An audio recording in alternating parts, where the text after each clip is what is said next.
ശൈത്യം വരികയാണ്. സ്റ്റോം വിൻഡോകൾ ഉയർത്തി വയ്ക്കേണ്ടത് നിന്റെ കടമയാണ്.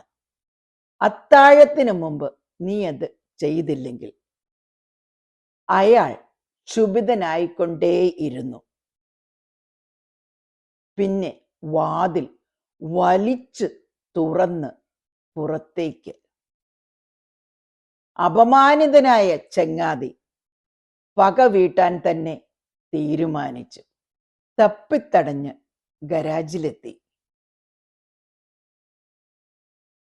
ജാലകങ്ങൾ പരിശോധിച്ചു.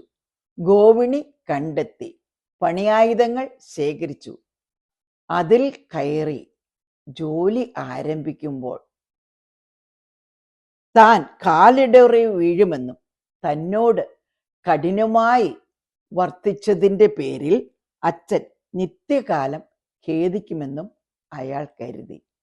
എന്നാൽ പതുക്കെ പതുക്കെ കാര്യങ്ങൾ കൈപ്പിടിയിൽ ഒതുങ്ങുന്നുണ്ട്.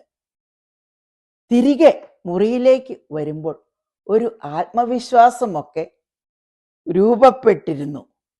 കഥ പറഞ്ഞ് അയാൾ നിർത്തി. കാഴ്ചയില്ലാത്ത കണ്ണ് നിറഞ്ഞൊഴുകി. പിന്നെ ഒരു നിശബ്ദതയ്ക്ക് ശേഷം ആ രഹസ്യം പറഞ്ഞു. എൻ്റെ മുഴുവൻ അധ്വാനത്തിൻ്റെയും സമയം കയ്യെത്താവുന്ന ദൂരത്തിൽ അച്ഛൻ ജാഗരൂകനായി നിന്നിരുന്നു. പിന്നീടാണ് അത് അറിഞ്ഞത്. ഈ കഥ എടുത്തിരിക്കുന്നത് അച്ഛൻ്റെ ആനന്ദം എന്ന ബുക്കിൽ നിന്ന്.